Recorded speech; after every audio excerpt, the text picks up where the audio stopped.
नमस्कार, मी अक्षता. आपण पाहत आहात मुंबई आउटलुक. अमरावतीच्या जिल्हा स्त्री रुग्णालयात आज पहाटेच्या सुमारास घडलेल्या भीषण आगीच्या घटनेनं महाराष्ट्र हादरलाय.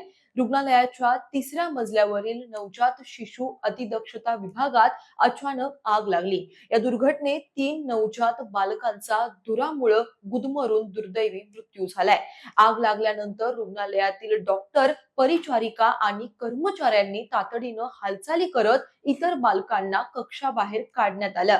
प्राथमिक माहितीनुसार पहाटे 3:30 ते 4च्या दरम्यान नवजात शिशु अतिदक्षता विभागातील एका व्हेंटिलेटरमध्ये अचानक बिघाड होऊन स्फोट झाला. त्यानंतर कक्षात आग लागली आणि काही वेळातच धूर मोठ्या प्रमाणात पसरला. घटनेची माहिती मिळताच रुग्णालयातील कर्मचाऱ्यांनी तातडीनं बचाव कार्य सुरू केलं. जिल्हा स्त्री रुग्णालयाच्या 3ऱ्या मजल्यावर नवजात बालकांसाठी 3 अतिदक्षता कक्ष आहेत. आग लागल्यानं कक्षात त्यावेळी 12 नवजात बालकांवर उपचार सुरू होते.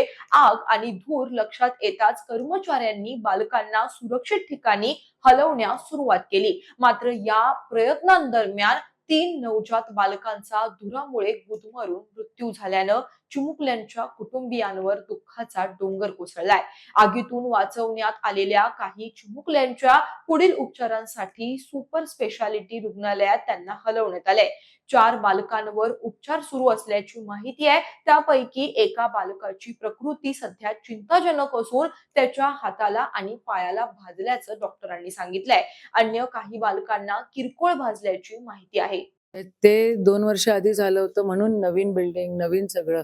महाविकास आघाडीचं सरकार होतं त्यावेळेला मी पालकमंत्री असताना या बिल्डिंगची मंजुरात आहे. उद्घाटन करायला फार वलवल असते या लोकांची. काय डेव्हलपमेंट केली, काय केली हे मला राजकारण नाही बोलायचंय. पण सप्लायर कोण होता? ते इन्व्हर्टर मध्ये फॉल्ट होता का? व्हेंटिलेटर मध्ये फॉल्ट होता का? इलेक्ट्रिक कनेक्शन्स मध्ये त्या ठिकाणी फॉल्ट होते का? का व्हेंटिलेटर का फुटतं? म्हणजे तिथं फॉल्टी व्हेंटिलेटर्स दिलेले आहेत. 56% कमिशनवालं सरकार हे आहे आणि हे 56% कमिशनवालं सरकार त्याच्यावर दोषीच आहे असं म्हणायला काहीच हरकत नाही. इन्फ्रामॅन म्हणून घेत असताना गरिबांकडे पण लक्ष दिलं गेलं पाहिजे. डफरीनमध्ये कोणी श्रीमंताचं लेकरू येत नाही. इथं गरीबाचंच लेकरू या ठिकाणी होतं. जी पोरं मृत्युमुखी पडली त्यांना मोठ्या प्रमाणात कम्पेन्सेशन 3 आणि 4 लाख देऊन हे चालणार नाही बाबा. इथं जरा बघा, संसार थाटायला एखादं लेकरू NICU मध्ये त्या ठिकाणी म्हणजे काय बोललं पाहिजे, मला शब्द कमी पडतायत. निषेध आहे या सगळ्या गोष्टींचा. लक्ष द्या इन्फ्रामॅन, इन्फ्रास्ट्रक्चरकडे थोडंसं लक्ष द्या. हे कोण सप्लायर्स आहे त्यांच्याकडे जरा कडक लक्ष द्या. कधी आदिवासी विभागाची पोरं त्यांना फूड पॉयझनिंग होतं, कधी डफरीन मधले आग लागते. कुठं काय होतं, कोणाला जेवण भेटत नाही. इथं डॉक्टर्स मोठ्या प्रमाणात उपलब्ध नाहीये.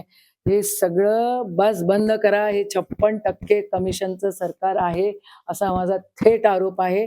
आणि आरोपच नाही, हे सिद्ध झालेलं आहे. यांना काही घेणं देणं नाही आहे गरिबाचं. हे गरिबांकडे लक्ष देत नाही.